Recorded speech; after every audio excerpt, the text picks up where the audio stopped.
Oh my God. Oh my God. Is that a Persian sturgeon? Yes. At this spot here, I actually caught my sturgeon trophy months ago already. In this spot, it's supposed to be running really hot again right now. So yeah, get over here to the spot. Test, test, test. Of course, try it out again and see if the Russian sturgeon will also bite here. Yeah, all of this obviously always takes a lot of time, and that's why I already tested it a bit in advance. So I'm not just sitting here for an hour in the video, but yeah, we've already been going for almost an hour now, and we've caught quite a few different fish, and we're definitely going to take a closer look at that in a moment and see what we've got. I've also tested 3 different baits right from the start, and all 3 of them worked. Although I have to say, the mole cricket. So this massive thing here that actually performed the best just now, or rather, is delivering the biggest fish right at this moment. And I'm curious to see what else will come in. The bite frequency is pretty okay. Oh, and it's beeping again up front. Yeah, we're slowly moving into the evening hours here. So yeah, that's looking pretty good already. I'll slowly start tightening the drag here too. Let's see if we can pull in this chunk a little closer. All right, drag set to 29. We'll also take a detailed look at the setup in a bit, how it's all built here. We're targeting sturgeon, and sturgeon means take the thickest setup you've got. So really, really heavy gear. And ideally, you don't come here with a Fortuna carp and an HSV. That can end badly, or at least, I don't know how effective it is to fight a 15 kilogram sturgeon forever with a 15 kilogram setup.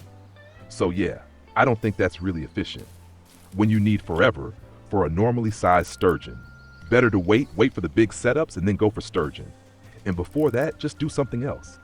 Look, the carp are biting right now at Lake Bernstein. Just fantastic. Bernstein Sea and the next Persian sturgeon. Nice one, man. 27 kilos, Persian sturgeon.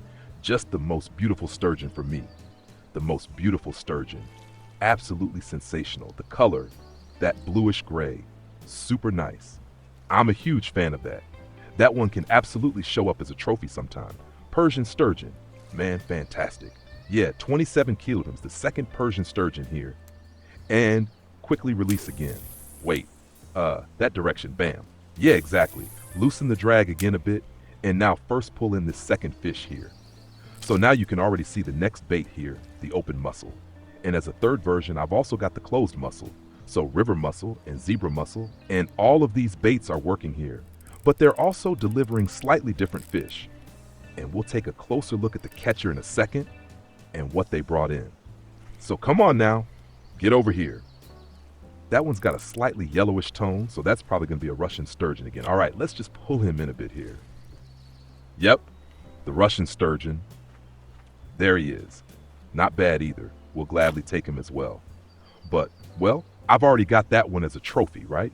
I'd rather take the Persian sturgeon next. So yeah, that's fine by me. So I've also got the ground bait mix on this one. I'll keep that on there. The other rods also had the ground bait mix. And of course, that's a given. You don't fish for sturgeon without a ground bait mix. What I'd still be interested in now would be to test the exact same spot, just with boilies, like with krill or crayfish, for example. That'd be interesting. I could definitely imagine doing that even with a smaller setup, just to see if maybe a few smaller sturgeon or sterlet would come in on the side. I could totally see that working. So here's what the catcher looks like right now. Just about an hour at the spot, and yeah, Persian sturgeon twice, apart from that, Russian sturgeons, and sterlet is also in there. Sterlet, by the way, was caught on the small closed mussel, the zebra mussel, and the Persian sturgeon was caught on the mole cricket, and again here on the mole cricket. So those are the 2 Persian sturgeons, 13 kilograms and 27 kilograms. Overall, this is going really, really well. 14 kilograms, 16 kilogram Russian sturgeons, of course, a few smaller ones in there too. But all in all, it's working out. Doesn't look like an insane amount, but of course, we'll also take a look at what kind of silver we're getting for it.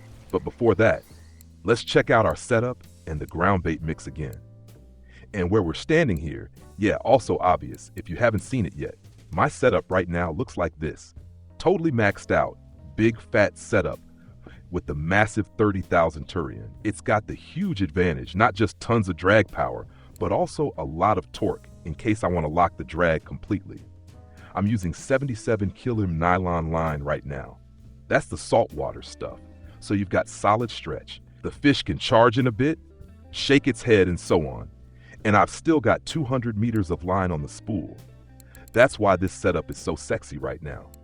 If you were standing here with a winger, which is totally fine till acceptable, I'd go with braided line instead. Braided line definitely also in this weight range.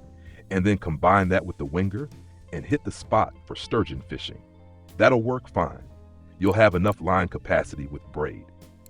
This line here is extremely thick, 1.25 millimeters. That's a super thick line. You can only really use it if you've got a super big reel like this. Yeah, size 4.0 hook, and the same goes for the rest of the setups. Also, the river mussel with a 4.0 hook, and I think for the third setup, the zebra mussel also with a 4.0 hook. Of course, we've also got the groundbait mix on board, and that's the original standard sturgeon mix. Here's what it looks like. Rapeseed as the base, zebra mussel also in there, chopped worms in there, clay, dried krill, crab, and mussel for aroma. And that's basically, you could say, the original sturgeon groundbait mix, or the standard sturgeon mix. You can always use that when fishing for sturgeon. This combo, you can even save it directly. Just press in, click on groundbait, and build it all together. And then that's how it looks when saved. You can hit save again when building it for the first time, so you can always rebuild it later without asking around how to make the original sturgeon mix. Like I said, it's always done like this, and it works fantastically. It even worked really well once for barbel fishing at Bear Lake using Nightcrawler. I actually caught 2 trophy barbels at Bear Lake with this groundbait mix. Yeah, now it's getting into the evening hours again. And yeah, in the evening hours, there's usually a bit more activity. Otherwise, throughout the night, there's actually not all that much going on. So, last night it was okay, but yeah, not overly active either. I was just about to say, the moon is coming up right now. Man, the way that looked back there. All right, what do we have now? We've got another one here. This one's even heavier, even more active. And I'm actually going in now with the drag completely closed. He's really taken off now. That means I really need to be careful. I've only got 77 kilos of line capacity here, so you really do have to be careful. Maybe slow him down a bit, but also open the drag again now and then, right? Because when those heavy head shakes hit, especially if you're using braided line, those head shakes can be way more intense. Next, really important point. We don't want him to run off too far. That means we have to control the fish. We have to, steer the fish. So I'm running forward now, forcing him back the other way. That means I want him to swim nicely back in the other direction, and then I'll just send him back and forth like that until he slowly gets tired. That's nice now. This one's really a big, fat chunk again. And now I'm curious how big it is. If it's maybe like 30, 40 kilos, that wouldn't be bad at all. By the way, another advantage. If you're standing up high, like I am right now, you can put more pressure on the fish because the fish swims horizontally. Of course, he has strength, but going upwards, that's hard for them to fight against, and you can use that to your advantage. So if you go a bit higher, it's way easier to fight the fish. Now I'm running a bit further forward and forcing him back again. Yeah, push him over that way so he flees the other direction. Exactly. Now let's see if we can slowly wear him down a bit. Also, now and then apply a bit of drag, break up his run a bit. Always when the drag's pulling hard, just interrupt it a little so the fish has to work harder and gets tired faster. That usually works quite well. Oh my God. Oh my God. Could it be, is that a Persian sturgeon? Damn. That's insane. 30 minutes later, and he's just now starting to tire. He's slowly stopping, constantly hitting the drag and constantly darting left and right. It's wild. Yeah, is that a Persian sturgeon? You could kind of see it just now during that thrashing. And now it's already the middle of the day again. Actually, over 30 minutes later already. Insane. And I'm not totally sure what it is. It's clearly a sturgeon, but I hope I can land it in a good spot. A spot where I can net it, because right here below me, there's a steep bank. I can't reach him here. That's just not going to work. So I'm really curious now. And pulling him upstream against the current right now wouldn't be good either. So maybe I'll try pulling him further with the current, pull him further downstream based on his weight, and then try to net him there.